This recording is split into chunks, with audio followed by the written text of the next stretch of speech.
Deep in the heart of Irish mythology, there's this queen who wasn't just given power, she was power. Today, we're diving into the story of Queen Medb of Connacht.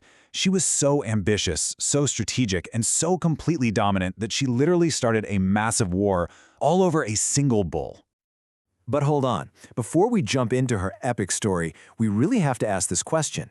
Because to get a handle on a figure like Medb, you pretty much have to throw out everything you think you know about what makes a ruler powerful.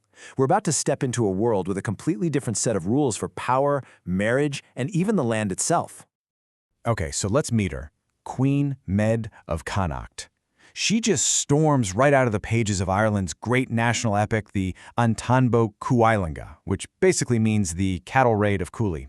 And her story, it's this just incredible mix of raw myth, ancient politics, and something that feels almost like a distant, powerful memory. Now, this right here is the absolute key to understanding Medb. You have to get this. She didn't just sit on a throne. In a way, she was the throne. In these old stories, the land itself, the kingdom, was personified in her. So a guy couldn't become king just by conquering some territory. No way. He had to prove he was worthy of marrying Medb. She was both the prize and the source of all authority. And because of that, her standards for a husband were, well, legendary. I mean, look at this. First, he had to be brave, to protect the kingdom. Makes sense. Second, he had to be generous, to show off his wealth and status. But then there's the third one, and this is the real kicker. He had to be without jealousy. Just think about that for a second.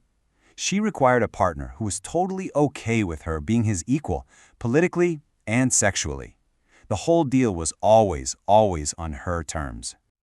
So, how does a queen this powerful end up in the middle of Ireland's biggest, most famous war? Well, it doesn't kick off with some big political assassination or foreign invasion.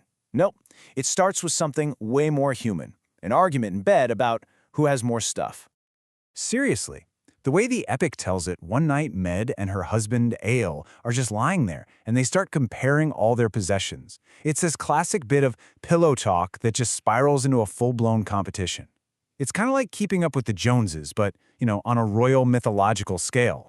So they start counting everything up, and as they go, they realize they are almost perfectly matched in every single way.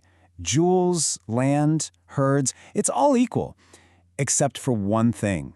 Ael owns this incredible, magnificent, white-horned bull called Finnbhennach, and Medb has nothing that can match it. Now you have to remember, in this world, cattle weren't just animals. They were living, breathing currency. They were the ultimate symbol of wealth and power. And this tiny imbalance, it's something she just cannot let stand. For a queen whose entire identity is wrapped up in sovereignty and absolute equality with her king, this one bull is a total insult.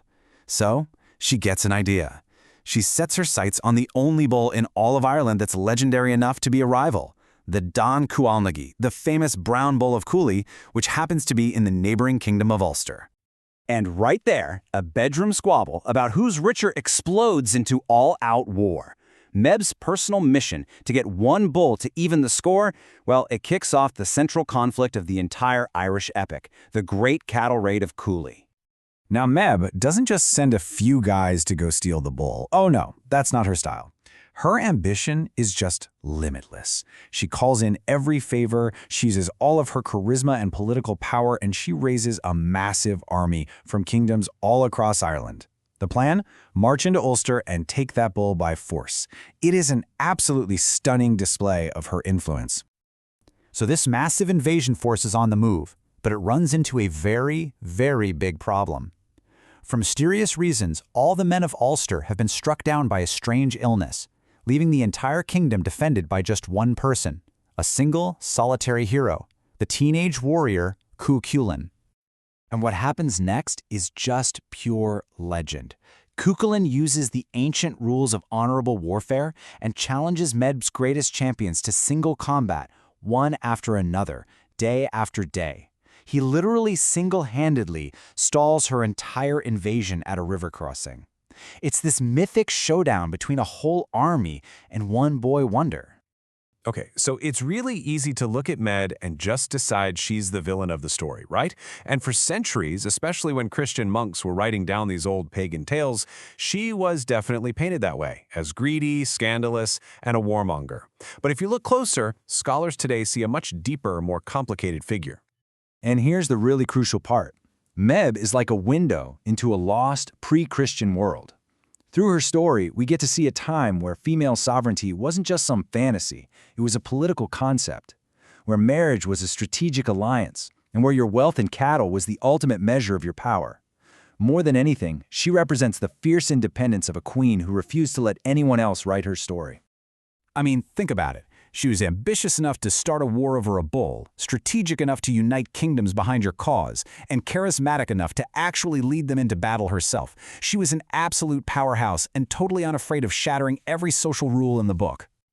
So you might be wondering, was Mid a real, historical person, or maybe a forgotten goddess of the land? You know, in the end, it almost doesn't matter. Her story has had this incredible staying power, echoing through Irish culture for well over 1,000 years. And what's really cool is her legend isn't just stuck in old manuscripts. It's literally written into the Irish landscape. If you go to a place called Rathcroghan in County Roscommon today, you can walk among the ancient mounds and ritual sites of her supposed royal capital. It's a physical link to this epic story. And that, really, is why she's still so important. Her story is so much more than just a cool tale about wars and heroes. It's like a doorway. It lets us step into the mindset of early Ireland and see how they thought about leadership, gender, and power in ways that are totally fascinating and maybe a little alien to us today. Which kind of leaves us with one final thought. Here we have a queen who refused to be second best, who led armies, and who defined power completely on her own terms. So what can this ancient story, a story of ruthless ambition in the name of perfect equality, teach us about the nature of power, gender, and ambition in our own world? Something to think about.